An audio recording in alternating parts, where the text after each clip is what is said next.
दोस्तों, पिछले 2-3 दिन से लगातार लगभग पूरे ही भारत देश में इंटरनेट पर एक मूवी को लेकर बहुत ज्यादा चर्चाएं हो रही हैं। क्या फेसबुक, क्या ट्विटर, क्या यूट्यूब, हर जगह इसी मूवी का नाम छाया हुआ है और इसी को लेकर लोग बातें कर रहे हैं। इस मूवी की वजह से न सिर्फ लोग अलग अलग धड़ों में बढ़ गए हैं और इस मूवी को लेकर अलग अलग राय दे रहे हैं, बल्कि साथ ही साथ अब क्योंकि इस फिल्म में हिंदू मुस्लिम वाला एंगल है तो इसलिए अब ये मेन स्ट्रीम मीडिया का भी फेवरेट टॉपिक बन चुका है। पिछले 2-3 दिन का अगर आप लोग रिकॉर्ड उठाएंगे तो देखेंगे लगभग ज्यादातर न्यूज चैनल्स पर न सिर्फ इसी मूवी को लेकर चर्चाएं हुई हैं बल्कि खूब बढ़ चढ़कर डिबेट भी की जा रही है। फिलहाल दोस्तों, इस मूवी का नाम है द केरला स्टोरी। एक ऐसी फिल्म की जो अभी रिलीज तो नहीं हुई है मगर आज से सिर्फ 5-6 दिन बाद ही यानी 5 मई के दिन रिलीज हो जाएगी। 26 अप्रैल के दिन तो इसका ट्रेलर आया था, जबकि उससे भी कई महीने पहले यानी कि नवंबर सन 2022 में इसका टीजर आया था। टीजर आते ही इस मूवी ने पूरे देश में गदर मचा दिया था। हालात ऐसे हो गए थे कि जहां एक तरफ कुछ लोग इसको सपोर्ट कर रहे थे तो वहीं दूसरी तरफ बहुत सारे लोग खुलकर इसके विरोध में भी आ गए थे। आपको जानकर हैरानी होगी कि उसी वक्त ही तमिलनाडु के बहुत सारे जर्नलिस्ट ने मिलकर बाकायदा ऊपर से ये मांग की थी कि जल्द से जल्द इस नई आने वाली फिल्म को बैन किया जाए, क्योंकि ये फिल्म न सिर्फ मिस इन्फॉर्मेशन फैलाती है यानी कि गलत जानकारी देती है, बल्कि ये समाज के लिए भी खतरा है। इतना ही नहीं, उसी वक्त केरला के एक एमपी ने विधानसभा में इस मूवी को लेकर मुद्दा उठाया था और कहा था कि इसको जल्द से जल्द बैन करना चाहिए, क्योंकि उन एमपी का भी यही मानना था कि ये मूवी एक प्रोपेगेंडा और झूठ है कि जो देश के लोगों को बांटने के लिए और खास तौर से केरला के लोगों को अलग थलग करने के लिए बनाई गई है। वर्थ नोटिसिंग बात तो ये है कि उसी वक्त यानी सन 2022 के लास्ट में केरला के डीजीपी ने बाकायदा पुलिस को ये ऑर्डर दिया था कि वो इसके खिलाफ एफआईआर करें। यही वजह थी कि इस मूवी के और इस मूवी को बनाने वाले लोगों के खिलाफ उसी वक्त एफआईआर भी कर दी गई थी। फिलहाल दोस्तों, वक्त गुजरता गया और फिर कई महीने गुजरने के बाद यानी कि फाइनली 26 अप्रैल के दिन इस मूवी का टीजर के बाद ट्रेलर भी आ चुका है और ट्रेलर के साथ ही ये चीज भी क्लियर हो चुकी है कि ये मूवी अगले ही महीने यानी 5 मई के दिन रिलीज होने जा रही है। मगर दोस्तों, अब आखिर में सवाल यही है कि आखिर इस मूवी को लेकर इतना ज्यादा गदर पूरे देश में क्यों मचा हुआ है?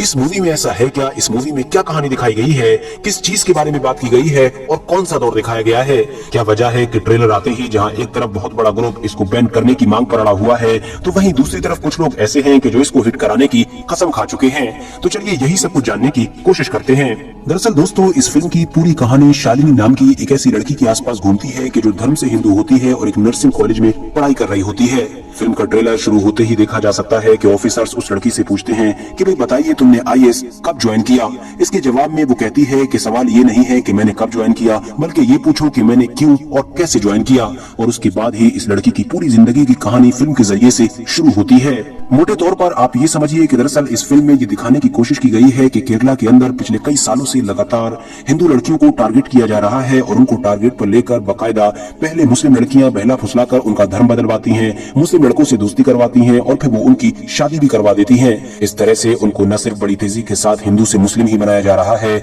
बल्कि मुस्लिम बनाने के बाद उनको सीरिया और इराक जैसे इलाकों में भेजा जाता है जहां पर उनको न चाहते हुए भी आईएसआईएस जैसी एक बड़ी टेररिस्ट ऑर्गेनाइजेशन को ज्वाइन करना होता है। फिल्म में दिखाई गई शालिनी नाम की लड़की की कहानी भी कुछ इसी तरह की है और फिल्म में ये दिखाने की कोशिश की गई है कि एक लड़की की जो पहले आम हिंदू फैमिली से हुआ करती थी और अच्छे खासे कॉलेज में पढ़ाई करती थी, किस तरह से जब वो मुस्लिम फ्रेंड से मिलना शुरू हुई तो उसकी जिंदगी में बदलाव आया और वो बदलाव इतना आगे तक पहुंच गया कि एक वक्त ऐसा आया कि उसने न सिर्फ एक मुस्लिम लड़के से शादी की और शालिनी से फातिमा बन गई और उसने फातिमा बनने के बाद आईएस जैसे एक बड़े आतंकवादी संगठन को भी ज्वाइन कर लिया। आप में से जितने भी लोगों ने ऑलरेडी नवंबर में आने वाला इस मूवी का टीजर देख रखा है तो वो अच्छी तरह से जानते होंगे कि टीजर शुरू होते ही दिखाया जाता है कि जो मूवी की एक्ट्रेस है यानी कि अदा शर्मा, वो कहती है कि मेरा नाम शालिनी है, मगर अब मैं शालिनी नहीं हूं बल्कि अब मैं फातिमा बन चुकी हूं और अब मैंने आईएस ज्वाइन कर रखा है, मगर अब मैं अफगानिस्तान की जेल में बंद हूं और यहाँ पर मैं सिर्फ अकेली नहीं हूँ बल्कि मेरी तरह और भी ऐसी 32,000 ईसाई और हिंदू लड़कियां हैं कि जो पहले तो ईसाई और हिंदू हुआ करती थी मगर बाद में उनको इस्लाम में कन्वर्ट करके आईएस ज्वाइन करवा दिया गया था। वो या तो जेल में बंद है या फिर जमीन में दफन हो चुकी है और ये सारा का सारा काम केरला में धड़ल्ले से चल रहा है और एक लंबे वक्त से चल रहा है। यानी मूवी के टीजर से ही खुले तौर पर यह मैसेज देने की कोशिश की गई थी कि केरला स्टेट के अंदर ऐसे बहुत सारे मिशन चल रहे हैं कि जिनके तहत हर साल हजारों की तादाद में लड़कियों को न सिर्फ दूसरे धर्म से इस्लाम में लाया जाता है बल्कि बाद में उनको आतंकवादी संगठनों में शामिल भी कर दिया जाता है। मगर दोस्तों, अब सवाल यही है कि क्या सच में केरला में यही सब कुछ हो रहा है कि जैसा कि इस फिल्म में दिखाया गया है? क्या सच में कभी केरला की 32,000 हिंदू और ईसाई लड़कियों को जबरदस्ती मुसलमान बनाकर उनको इराक और सीरिया जैसे इलाकों में आईएस ज्वाइन करने के लिए लिए भेजा गया था, जैसा कि इस फिल्म में दावा किया गया है। तो मैं आप लोगों को बता दूं कि जब मैंने इस चीज के बारे में छानबीन करने की कोशिश की तो सबसे पहले मुझको द फेस्टिवल ऑफ भारत नाम का एक यूट्यूब चैनल मिला, जिस चैनल पर इस मूवी के डायरेक्टर यानी जिस इंसान ने इस मूवी को बनाया है उसका इंटरव्यू मौजूद है। इस इंसान का नाम है सुदीप्त हुसैन। इस इंटरव्यू में मूवी के डायरेक्टर से पूछा गया कि भाई आप लोग इतने धड़ल्ले से ये दावा कर रहे हैं कि केरला में 32,000 लड़कियों को जबरदस्ती IS ज्वाइन करवाया गया था इस्लाम धर्म अपनाने के बाद, तो आखिर आप लोगों के पास ये 32,000 वाला आंकड़ा आया कहां से? इसके जवाब में शुरू में तो डायरेक्टर ने ये कहा कि दरअसल ये आंकड़ा मेरा नहीं बल्कि ओमन चांडी का है। ओमन चांडी दरअसल किसी दौर में केरला के CM हुआ करते थे। डायरेक्टर ने कहा कि सन 2010 में उस वक्त के केरल के CM यानी कि ओमन चांडी ने विधानसभा में एक रिपोर्ट रखी थी, जिसमें उन्होंने बताया था कि हर साल लगभग 2800 से 3200 लड़कियां इस्लाम धर्म अपना रही हैं। बस इससे अगले 10 सालों का अगर हिसाब लगा लिया जाए तो ये आंकड़ा 30 से 32,000 हो जाता है, और इसी हिसाब से हमने 32,000 का आंकड़ा बनाकर अपनी मूवी बना डाली। मजे की बात यह है कि बाद में मूवी डायरेक्टर यानी सुदीप्त हुसैन ने खुद ये भी कह डाला कि जब उन्होंने कुछ वक्त के बाद केरला के CM से इस बारे में बात की कैमरे के सामने, तो केरला के CM ने इस बात से पूरी तरह से इनकार कर दिया कि केरला में कभी कुछ ऐसा हुआ भी था। हालांकि दोस्तों जब बवाल ज्यादा बढ़ा तो मूवी डायरेक्टर के इस दावे के बारे में भी इन्वेस्टिगेशन की गई और मीडिया रिपोर्ट्स ने यह दावा किया है कि दरअसल मूवी के डायरेक्टर ये जो कह रहे हैं कि सन 2010 में केरला के पूर्व CM ने विधानसभा में एक रिपोर्ट पेश की थी,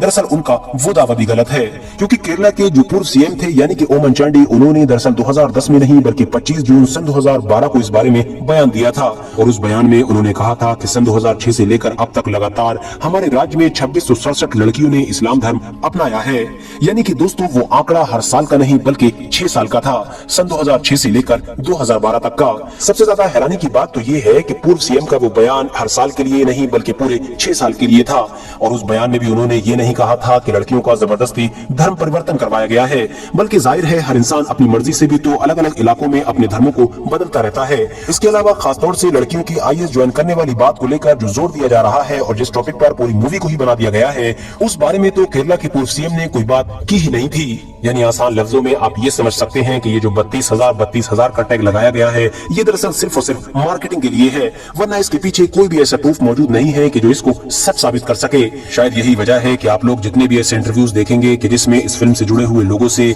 जब भी ये सवाल पूछा जा रहा है कि भाई आप लोगों ने ये जो इतना बड़ा दावा किया है, इसके पीछे आप लोग कोई सबूत भी तो दीजिए, तो सबूत देने की बजाय वो लोग बात को इधर उधर घुमाते हुए नजर आ रहे हैं। फिलहाल अब अगर बात कर लूं मैं अपने सबूतों की कि भाई मैं भी तो जब इन सारे दावों को झूठा करार दे रहा हूं तो मेरे पास सबूत कहां से आए, तो दोस्तों आप लोगों को इस वक्त इंटरनेट पर अलग अलग मीडिया संस्थान के ऐसे बहुत सारे आर्टिकल्स मिल जाएंगे कि जो ऑलरेडी इन सारे दावों की पड़ताल कर चुके हैं और इनको झूठा करार दे चुके हैं। इवन इन सारी मीडिया संस्थानों में लिल्लन टॉप जैसा बड़ा नाम भी शामिल है। फिलहाल जैसे जैसे इस मूवी की रिलीज डेट करीब आ रही है, वैसे वैसे इस पर राजनीति भी खूब बढ़ चढ़ कर की जा रही है। कांग्रेस भी इसके खुले तौर पर विरोध में आ चुकी है, बल्कि कांग्रेस के लोग तो ये तक दावा करने लगे हैं कि क्योंकि बीजेपी पार्टी साउथ में काफी कमजोर है और साउथ के इलाके में कभी जीत नहीं पाती है, स्पेशली केरला में उसको सीट्स मिलती नहीं है, तो इसीलिए वो चाहती है कि वहां पर भी इस तरह की फिल्मों को लॉन्च करके लोगों को डिवाइड करे और डिवाइड एंड रूल की पॉलिसी से वोट हासिल करे। तो वहीं दूसरी तरफ बीजेपी न सिर्फ इस मूवी को रियल बता रही है बल्कि इसको सपोर्ट करने की मांग भी कर रही है और कह रही है कि कांग्रेस तो इसका विरोध इसलिए कर रही है क्योंकि ये सब कुछ अभी तक कांग्रेस ने ही होने दिया है। फिलहाल दोस्तों आप लोग इस मूवी को लेकर क्या सोचते हैं, कमेंट्स बॉक्स में अपनी राय जरूर दें। वीडियो पसंद आने पर न सिर्फ वीडियो को लाइक करें बल्कि अपने फ्रेंड्स के साथ भी जरूर शेयर करें, और इसी तरह की नॉलेजेबल और हिस्टोरिकल वीडियोस हमेशा देखने के लिए हमारे इस चैनल को सब्सक्राइब करने के साथ साथ बेल आइकन को भी जरूर प्रेस करें।